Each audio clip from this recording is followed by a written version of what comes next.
Speaking of them pushing their young fighters, the guy that keeps performing the way like Top Rank is putting them like their PR machine behind him and pushing him a lot is Elvis Rodriguez. Yeah. But in the ring, he keeps performing. He fought the guy Cameron Creel, who has if you just look at the record, like Brad just told us, if we just look at the guy's record, you're like, okay, this is just a nobody. But he gives everybody tough fights. Yeah. Remember when he fought Egas, hurt him and gave him a tough fight, and he goes in there and knocks him out. What do you think about? I didn't see the fight, but it was a third round knockout. Knockout, and he's a beast. And we were told also that they didn't think he was gonna win by knockout. No. They said, "Oh no, he's not knocking this guy out. He's going the distance." I think it was an 8-rounder. So they wanted okay. So like Brian keeps saying he wants to fight 8-rounders. What they'll do is they'll give you like a tough 6-rounder or something like that to see if you're ready to take that next step. Brian obviously beat the guy 6 rounds, wasn't tired. He had a tough opponent, and then Elvis Rodriguez is in an 8-rounder. They give him a tough guy, and he knocks him out in 3 rounds. So he shows that he's ready for 10 rounders and to be a top contender at 140 pounds. Those top 40 pounders.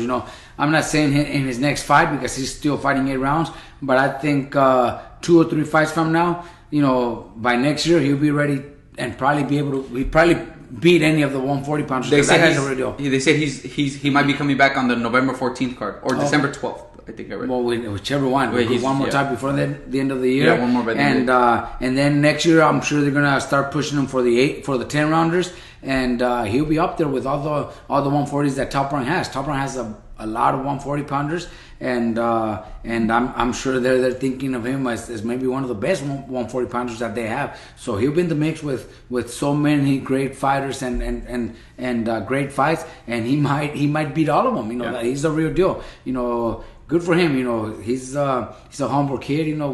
We've seen him in the bubble a few times, and he's always been very, very humble. He has a great team. Very behind respectful. him. So we gotta wish him the best and hope to see that he could do what a few Dominicans have done, but just haven't been able to get to that superstar level. There's been some very Joan Guzman. I'd still say probably the best Dominican ever. Joan Guzman. And talent-wise, skill-wise, Joan Guzman, not only in Dominican Republic, but probably in the whole world, he could have been pound for pound one of the best all-time greats. But he had problems with his discipline, making weight and stuff like that. Argenis Mendez, another very, very talented kid.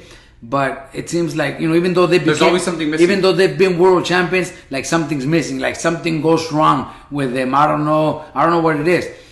This kid, he's got a great team, Top Rank behind him. I think they're gonna, he should see examples from, that gold medalist. What's his name?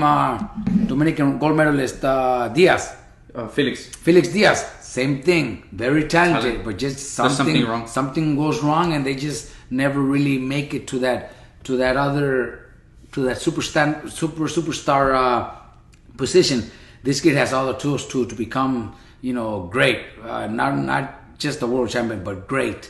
And he should see all those other examples. He's got a great team behind him. I think they'll guide him the right way. And Top Rank definitely gonna make him a superstar.